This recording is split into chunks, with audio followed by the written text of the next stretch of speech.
good, America? This is Reggie Florima, a.k.a. Big Flo, and today I'm all of the Big Flo O show because Oliver couldn't make it. Got a great show for you today. Looking at this weather outside, seeing that the pandemic is starting to show signs of letting up. In Chicago, we can start hitting restaurants and parks on next Friday, so I think get your reservations ready. We're going to be out. So while you're still cooped up in the house, though, I want to make sure you can be entertained with this podcast. So I got a great guest today. Again, probably one of the most unique guests, and you're going to tell by the introduction. So the next guy here was the Big East Freshman Player of the Year in soccer. In 2002, he was first-team consensus All-American in football, and he was drafted in the 5th round of 2003 NFL draft by the Rams. He was a national title holder in soccer for 3 years in high school. Again, you're not going to see much like that. You're going to hear that story in just a minute. So everyone, let's give a nice round of applause for Shane Walton. My applause button's not working. I desperately need an intern here. Shane, okay. Welcome to the screen, Shane. How's it going, man? Thanks for having me, Big Reg. How we doing? Man, we're doing great, man. Just, trying to see if we can entertain the folks a little bit here and bring some knowledge to the table. So, again, my intern is on vacation, so excuse me while I put your name on the screen. All right. Hold on. Yeah, I can't get good interns anymore.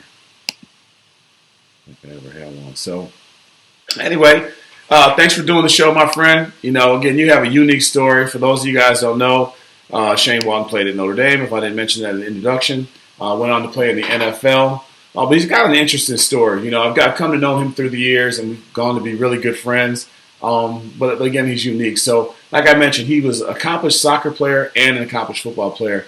Sometimes it sucks to have to admit that because I know I have a lot of soccer people in my family, and they try to say that soccer players can do it. And I keep thinking, I'm not going to give them the ace in the hole of one guy who I know who did both and did it at a high level. But anyway, talk to us, man. So how was it like growing up in San Diego playing soccer and football? It was beautiful. I didn't start football really till I got to high school. That was kind of the deal. My mom didn't really want me playing football. Her dad was a football coach in Oklahoma and just saw all the things that happened. So I think she thought that I'd get over that dream of playing football if she just made me wait long enough. Mm-hmm. But I was playing soccer at an early age, and I loved it. I had a lot of success doing it, and I just fell in love with the sport. And then come high school, I got into football. But in my neighborhood growing up, you always played football in the street, tackle, and we called it smear the queer. I know you probably can't say that anymore. Can't say it anymore. Mm-mm. Yeah, that's what I figured. Got to rename that. But yeah, that's what we did, and I loved it. And it was, I just felt like football was so much easier for me because in soccer, I got to make a guy miss and I got to get around the guy with the ball at my feet. And now I get to hold the ball, and it was just so much easier for me. Stop saying that. There's nothing easier about football than soccer. I don't hear that. I'm not going to sit here and let you just disparage my sport like that. Okay, this is my show. You can't come here talking that craziness. Anyway, so how are you able to do both in San Diego? Because in Illinois, Midwestern places, we are only warm for like 3 months out of the year, so we can't get sexy and stuff. We have football and soccer at the same time. No, San Diego's different. San Diego, on the West Coast, we have really soccer can go year round. Mm-hmm. We don't have weather, but in high school, we just don't have weather. After sports, we just go right into whatever happened on the street. We don't even have a weatherman. We don't have seasons. Only reason we know seasons because of the sports, but we don't have seasons. It's always 72. So no, football's in the fall and the soccer's in the winter. Okay, so is high school soccer a big deal? Because I know in Illinois, shout out to the Naperville North area, they were national champs or whatever a year or so ago. But for the most part, I've heard that the high school soccer is nothing. It's just the club soccer. Yeah, it's club soccer in San Diego. High school it wasn't great, but it was fun just to play for your school and represent. Mm-hmm. But club soccer is what you do. You travel around the country, around the world, and play, and that's where you get most of your competition. So did you play for your high school, or is high school soccer in the fall? Or did you play just club soccer? High school soccer is in the winter, but at the time, club soccer would take a break during the high school season. Oh, I got you. Okay, that's kind of, Out here, they'll have like academy guys that just never play for the high school, and when you talk to an academy guy, they're like, I don't want to play for high school soccer.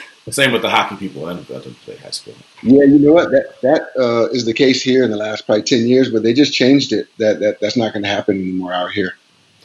For here, one thing I think the girls, what the thing was is you play club soccer until you get a scholarship, and then once you've actually got the bag, then you go and you play for your high school and you have a little fun. So teams just come out of nowhere and they do it. But like our Naperville North is a school out here, and they had a guy that like played pro in Europe. He just, they won state and they won a national championship. And they had like 3 or 4 guys that were better than the guys on the high school team that didn't. They were above it. So it's very interesting, very different. It is. I mean, America has it all wrong. You go to Brazil, you go to Mexico, you go to Germany. Every kid plays the same style of soccer. Over here, there's like 70 different styles of soccer. And so when everyone comes together to play on the national team, everyone's been taught a different way, different style their entire life. And then now they're supposed to gel and play one style of soccer. It just doesn't work. That's America, man. We can't we can't even agree on how many people are dying from COVID without some sort of conspiracy theory or something like that. So yeah, there's no way in the world that we can agree on the soccer and how we're going to do it. Again, I consider myself to be an expert on what people will watch. I think if you got rid of offsides, that's what's ruining your game. If you got rid of offsides and you install a blue line, so like kind of like the ball can't go beyond the blue line, it's got to go in there before the person. I'm telling you, soccer would be revolutionized in this country. But as long as you have that offsides rule and people can get, could you imagine in football if I beat you deep, if that's a penalty? Like, that's a penalty. I'm cheating. Somehow I cheated because I beat you deep. Like, I feel like soccer, you guys award people because you can't cover them. Stay with me. It drives me crazy. If you put a blue line in there, I'm cool with that. The way they do in hockey, you dump the blue line, I get it. But you can't tell me that because I beat you deep, then not. So now I just have to be faster than you? I don't know. Whatever. I digress. So you come out of high school. Now, when you were coming out of high school, were you getting football offers as well? I had one offer. It was at Fresno State to play receiver. Okay. And then, so you come out, obviously soccer was your choice. You were I think, #1 player in the country or something like that. And you come out, and how do you choose Notre Dame out of all the places? I don't know that we were a powerhouse in soccer. No, we weren't. It was the coach. Okay. Coach Mike Berticelli. He was the one. I mean, I had coaches in the house all the time, and everyone came in as a salesman, and he was the one guy who came in and was like, "Hey, what's up? Like, how you doing?" Mm-hmm. He was just real, and I gravitate to that. I like that. He was honest, and he also said, "Hey, I know you love football. I'll give you the opportunity to play. You play soccer for two years, and then during your freshman and sophomore year, you can do spring football, and we'll see where it goes after year 2." So he just had, he empathized. He was just a real dude, and that's what really sold me on the soccer program. And then Notre Dame is Notre Dame. I wanted to go to a place that had great tradition and history, kind of get out of California and do something different. You had to find out what this thing that they're talking about called weather. I wanted to see what weather was. So you had a crash course in weather. You come to South Bend. We took care of you. It's the hottest, coldest, driest, wettest place on earth. I remember I was looking forward to it snowing. Yeah. And I had a hoodie. That's all I had. I didn't know what a snow jacket was. I mean, we don't sell those out here. I had tennis shoes. I got to class. Man, I was miserable. So it's funny you say that. So when recruits would come in to school when I was there, and I always wonder if we're going to get them. Guys are coming in from all over the country. And, people are like, hey, it's cold in South Bend. Bring your cold jacket. So if their cold jacket when they got on campus was a starter coat, remember the starter coats? They still had those when you came up? If that was what they thought of their winter coat, I'm like, there's no way he's coming here. If that's what he got for cold weather. If he had a little something better than that, I'm like, okay, maybe he's ready. But he's not ready if he got a starter coat, baby. If you had to borrow a jacket on your visit, this is probably not going to come to South Bend. I had a hooded sweatshirt. That was it. You thought you were good. Yeah. You thought you were good, man. So you came here. So 2 years you played soccer, and then you switched, or did you switch right away after freshman year? I switched after my first year. Really? I did first year I did soccer in the fall, and then I did spring football. And I think the football coach was just doing it as a favor to the soccer coach. And I think they saw I had something in me that I could play. Mm-hmm. And by the end of the spring practice, he offered me a scholarship to switch my scholarship from soccer to football. Were you on full soccer or no? Yeah, I was on full soccer. Okay, so you switched your soccer to football. So soccer coach thinking he's being cool. I got my freshman of the year here, guy. I'm gonna let him give a chance. I'm gonna get it out of his system. I'm gonna say, "See, I told you." And then when you talk to me through, when you go and tell him, "Hey, man, yeah, you're right. I'm bouncing. I'm done." He can't be okay with that. He can't be that cool. No one's that cool. No, it was. I know it was difficult for him, but like I said, he was the one coach that came in and was real and cared about me and my joy and my happiness. And he said, "Look, if this is what you want to do, like I'm behind you." And so it wouldn't have happened without him. And like to this day, like I'm thankful that he gave me the support and also just even the opportunity to do it. That's wonderful, man. So you come in the spring. I'm sure they're hazing the hell out of you because they got who the hell is this soccer dude? I think we had a baseball dude at Notre Dame too that did that, who switched over from baseball, and I was like, who's this guy, right? And but then you start to produce, man. So you come out right away. Did you start that first year? No, I was up for the spot, but I didn't know. High school to football is a big jump when you talk about like knowledge base, especially back then. Yeah. I didn't know anything. I played man to man. I played cover 3 in high school, and then coming to college, there's so many checks, and I didn't know anything about checks. So my first year was, Hey, who do I get? Who do I get? You're turning. Who do I get? You had a nice defensive backfield you played with, though, right? yeah. I mean, yeah. For the whole time I was there, it was nice. I mean, my first year was Coop. D. Cooper was safety. Johnny Sanders Yeah. was well safety. It was Devron Harper and Lee Lafayette and Brock. We had a good secondary, and I mean, I didn't deserve it. There was it Vontez Duff or something? Vontez didn't come. He was 2 years younger than me. But Clifford Jefferson was Jefferson. my class, and he started that year. Mm-hmm. Okay, so you kind of came in as a reserve or whatever. Did you still have a little regrets? Maybe I should go back to soccer. You got those type of moments or no? No, I had a plan. My first year, I was like, look, if I go on the field, it's gravy. What I want to do this year is I want to learn everything I can. So then next year, I have could compete for a starting job. Like knowledge base has nothing to do with whether I get the job or not. So my first year, I knew I wasn't going to play very much. I didn't deserve to. I wasn't big enough. I wasn't physical enough, and then I just didn't have the mindset. I didn't know football like I should. Mm-hmm. What would you say is the biggest jump? You already said kind of the checks and all that stuff. Like, was it speed? Was it the physicality? I mean, again, you're not a huge guy, and you're going against we're playing Big Ten teams. We played some. I don't know who you guys played. You probably caught. Did you play Texas? I don't know if you played Texas. No, we played Tennessee. Yeah, catch some guys out there, some dudes. So, and I know San Diego's not like a mecca for football in high school, or whatever. So, how did you adjust that? Hold on. I mean, it's not a mecca. Okay, I mean, it's not the worst, but it's not a mecca. Oh, it's close. Close right there. Okay, with the small M. Okay. So, all right. So it's a mecca of football. But you know what I'm saying? You're getting out there. You're playing real teams. Notre Dame doesn't play. Everyone wants to talk about. We play dudes. We play dudes every week. How was it getting used to the physicality coming off the soccer field where you get a yellow card if the guy can, LeBron James it too well when he hits the ground? It was like I said. You and I were talking earlier, and I had to transform my body that first year. Mm-hmm. I had to put on 20 pounds of muscle. Weight room was my best friend. I had to work my butt off. I was, with the strength coach Mickey Moriarty, who was at Ohio State, and I was just used to call me the skinny soccer dude. Mm-hmm. Every time I walked in the weight room, here he comes, skinny soccer dude. Yeah, and he would murder me and just laugh at me because I couldn't. I mean, I'm squatting the first time. I'd never. Again, I went to a small high school. I never worked out, like not once. Yeah, so they never work out in the Mecca. No. So I'm squatting.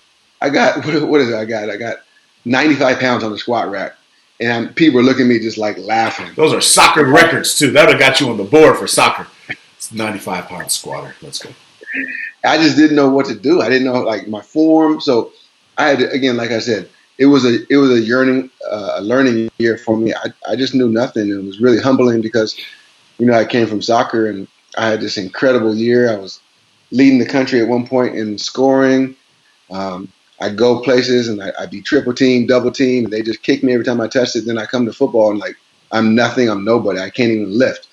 And so I utilize a lot of that as motivation for myself. Guys laughing at me and acting like I couldn't do it, and so Right. it was motivation for sure.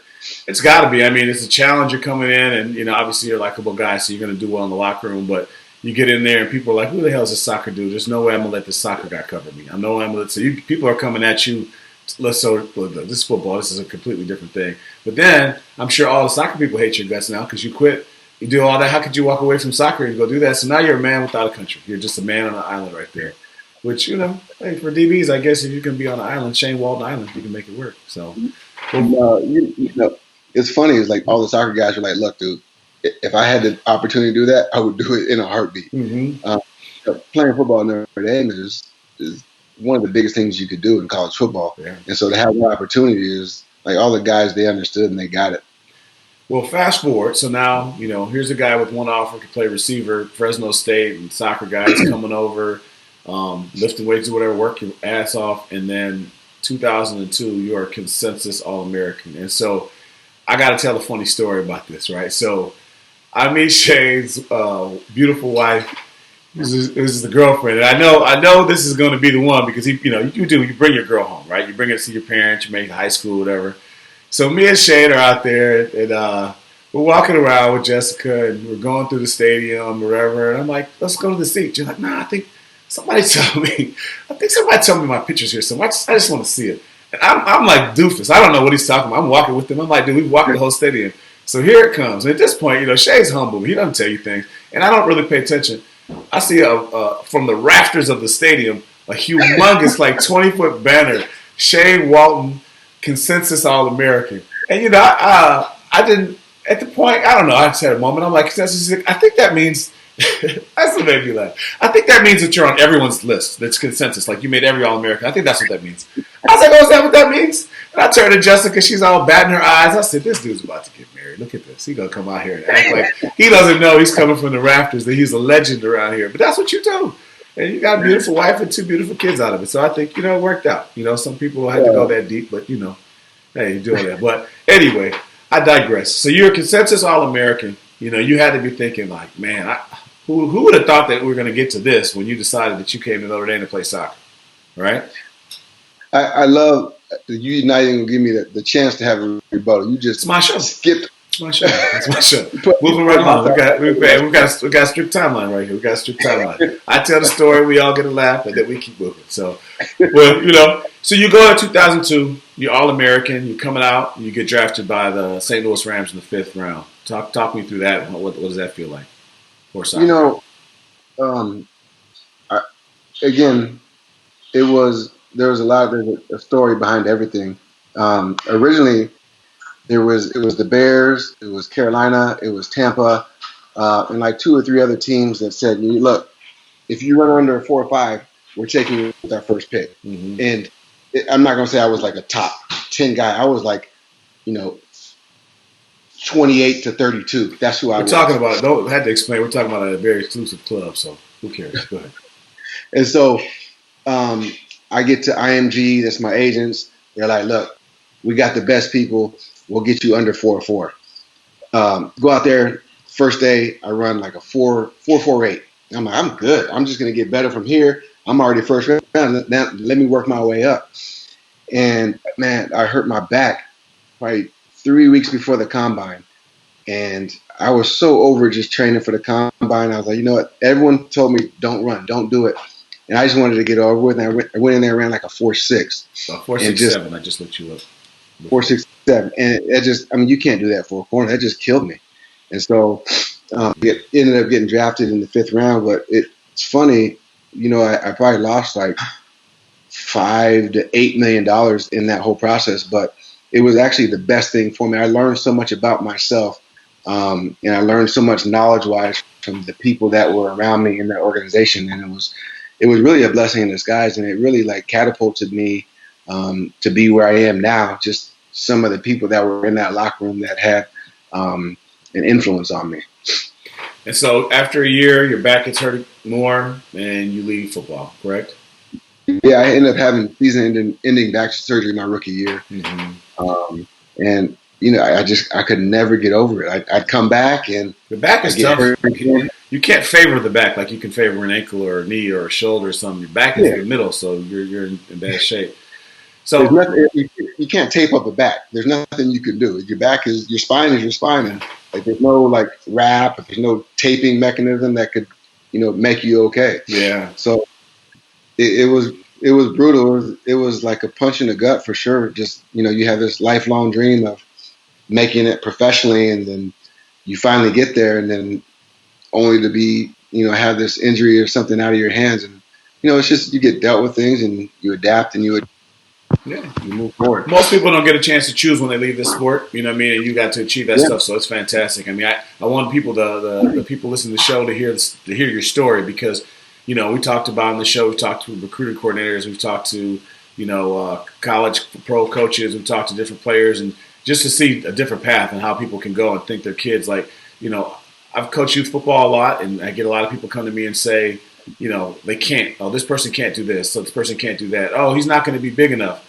And I said, well, my dad's 5'4", so who knows how big somebody's going to be. Oh, well, he didn't do this time. Football is one of the most forgiving sports because if you're a great athlete and you got a little toughness to you, they can, you might not become a quarterback or a receiver or something that, where you have to learn how to throw and catch, but you get out there and play something and figure something out, man. I just want to hear people to hear that part of the story. yeah, So, for sure. And I think the other piece is um, it's about humbling yourself too. It's like nowadays everyone they want to do the minimal amount of work and have the most reward, and it just doesn't work like that. no. And so even looking at me, like I so-called made it at Notre Dame, I got the scholarship, and I was still at the bottom, and I had to humble myself and work my butt up. It just doesn't come instantly. No. I mean, I think nowadays, like and it's not the kid's fault. Like everything they want is at the tip of their finger. They never have to wait anything. Instant gratification. You're right, man. It really goes quick, and it's a look at me society where social media, everything's celebrated, everyone's a signing day, everybody gets a trophy, all that kind of stuff. So Yeah. anyway, I want to ask you about a guy. So you're coaching football now, correct? Yes. And I think you got to coach the kind of the heir apparent to the quarterback role at Notre Dame, Tyler Buckner. Yes. Talk to me about that player. What should these Irish fans that are listening? What should they think that they're going to get with this quarterback? I've been coaching high school football in the Mecca with a capital M for 13 years now, and I thought you were in San Diego. Oh, I'm sorry. San Diego, yeah, Oh, wow, okay. I thought you said capital M. I thought capital M. Okay. I mean, I've seen guys go to OU. I've seen guys go to Tennessee. I've seen guys go to SC. I've seen guys go all over the place, and I've never seen a player that's been close to his level. That's amazing. Who would you compare him to? And that's hard sometimes to put a comparison because he's a dual threat, right? He's a thrower, he's a runner. He's probably a 4'4" guy. He's about 220. He throws the ball. I study quarterbacks. Like that's what I did in my profession, and I always look for a weakness, and he just doesn't have a weakness. He can make every throw. He can make every run. He stays in the pocket. He can run out of the pocket. He can buy time. He can run around you. He can run through you. He can make a move. Like the guy, he's incredible. I can't wait to see it. I can't wait to see him do that. I won't make you try to find that comparison because sometimes it's hard to do that stuff. But he's going to be something that's going to be well welcomed in South Bend, and I think I like Ian Book, great kid. I think he's a good guy, and I've liked some of these quarterbacks. But seeing somebody come in here is special and dynamic. Looking forward to doing that class that they have in Notre Dame for 2021 graduation kids seems to be pretty strong. So, good for him. He's going to be phenomenal. The other piece of him is he's so humble. Right? He doesn't know how good he is, and he doesn't really care. It's just what he does, and he's the hardest worker, and he has that he just has that something about him makes you want to follow him. So he's a definite leader, and I mean. I'll tell a quick story about him in the championship game. First down, he throws a pass, 10-yard out, and the guy drops it. Perfect pass. Second down, throw a curl, guy drops it. Third down, runs an 85-yard touchdown, gets called back for clipping. Fourth down, we go for it, he throws a post, and the guy drops it. He comes to the sideline and apologizes to the offensive coordinator and says, sorry, I have to be better. And so that's who this kid is. I mean, he's phenomenal. He puts it all on himself, and he won't accept, the credit, but and then he won't divvy out all all the negative or disappointment for the failures. Well, I mean, again, that's with the way things going with some of these athletes today. I think that's just great to see a guy who's accountable. It's like he's a throwback because things are definitely changing. I mean, there's rule changes that's going on. You know, physicality. I know in your day, were you a hitter? You think, or were you more of a finesse guy? You think? No, I mean, I tried to hit, man. When I could, all 182 pounds of me, Mm-hmm. but that only goes so far. But I'd get you if I could. Gotcha. If you could, yeah. What do you think about some of these new rules, man? I mean, you can't hit anybody anymore. My son's a receiver, so I'm kind of cool with that. But you can't really hit anybody like you used to anymore. You can't dislodge them from the ball. Pretty much, if the quarterback throws a good pass, you're pretty much done unless you Yeah, just pick I it mean, off.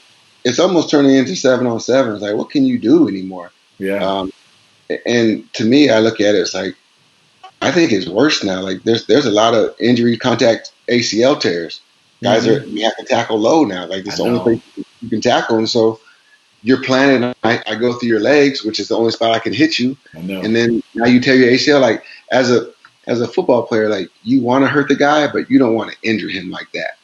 Not that You way. want to, Not that way. yeah, Not a dirty way. If you hit him so hard legally that you liquefy his spine, as Jeremy Sample used to say, you could go out there and just run through. That's fine. But yeah, you don't want to hit somebody and like tear their no, knee up or twist. yeah, you don't want to do Some that. guys do. I wasn't like that. Yeah, So you see this new NFL rule that they're talking about yeah, to get rid of the kickoff. So after you do it, instead of doing an onside kick, you can go for an onside kick if you want, but twice a game you can choose you've scored a touchdown, your kickoff scenario, you're saying, all right, I want to try to do this new play. You'll go to your own 25-yard line going out, and it's 4th and 15. If you get it, you keep the ball. If you don't get it, then the other team gets the ball wherever you stop. So if you get 14 yards, they're at the 39-yard line going in. So what do you think about that? I would love to see people do it. I mean, 4th and 15 in the NFL. I mean, that's not easy to get. From your own Like 25. they know you have to pass, right? No one's running the ball. Yeah, you really got to come up with something. But I guess, that's about as much of a stretch as an onside kick, if you think about it. Yeah, I guess it is. Yeah, I mean, field positioning is different. Mm-hmm. But yeah, I guess that makes sense, right? The guys who make all the money are on offense, so you might as well put the ball in their hand and give them the opportunity, as opposed to the first and second year guys that are on special teams. So Mm-hmm. it makes sense to put, if I was going to put the game in someone's hand, I want to put it in my star player's hands. What do you think about the XFL, the way they did their kickoffs, where you couldn't run until the ball was kicked, and it was like the guys were 10 yards apart, so they wasn't running full speed? What did you think about that? I didn't even see that, man. Okay, I think I see one game.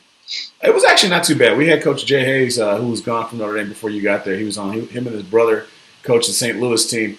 It was, I don't know, I'm going to get the yard lines wrong, but let's say they kicked the ball off, and the kick return offensive line was on the blockers were all on the 20-yard line, and then the defense is on the 30-yard line. And then once the ball is actually kicked, it's in the air, so they're not like getting that running start. Now you have only 10 yards to deal with. I think it was only one kickoff return for a touchdown. There wasn't a whole lot of big returns, but it kind of took away that full speed, you're running down, full speed type hitting. So they're trying to soften that kind of stuff up a little bit more. As a lineman, I felt like we hit every play. Why can't you?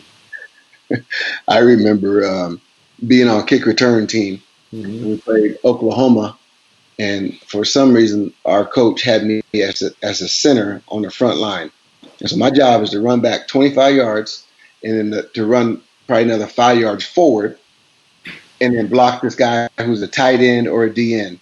And there was this dude, Rocky Kalmus, who was probably like 6'4", 250, running full speed at me for 35 yards, and I have a 5-yard run at him. And he just murdered me. And so I get it. I understand. But, part of me is like, look, it's how you learn. Like, if I never let my kids fall, or if I never let them do things that are stupid, like, how do they learn how to do it on their own? Yeah, they got to learn. I mean, I'm all for kind of keep it safe. I try to be safer, the safer side of stuff, but at some point we got to just kind of play. This isn't a game for people that aren't going to get some bumps and bruises. You're going to get banged up. You're going to do some stuff. But if we can save the sport, at the end of the day, we get to save the sport. And I think the sport is under siege. So speaking of saving the sport, what do you think in California? I know that they came out and said that the state colleges were not going to have classes. They're going to be online. But it seems like I thought that was bigger news than it turned out to be. I expected it to be like, oh, my God, everything's done. But no one. I'm not seeing on ESPN or anything else where they're saying that California schools are going to not have football. What do you think and what do you hear? You know, I don't know a whole lot. I think it's a little bit premature to Mm-hmm. just cancel everything. We still Agreed. like it's a day by day. We find out new things and Yeah, by the day. Like, why make a decision? 5 months in advance. It doesn't make any sense to me. I Um, agree. Everyone's and waiting for it to expect it to happen. It's never too late to cancel. I mean, some people, maybe are buying plane tickets for games, but they're not going to do that anyway. I mean, just wait. Let's wait. I Cancel mean, it. September is the first game, then cancel August 15th. You yeah, know? exactly. I for me, I'm a numbers guy, and numbers don't lie. And so Mm-hmm. there's close to 4 million people in San Diego, and Mm-hmm. 6,000 people have coronavirus. That's Mm-hmm. 0.15% of the population. And so I understand that we're doing quarantine and people are staying in their home, but we're shutting down everything for 0.15% of the population.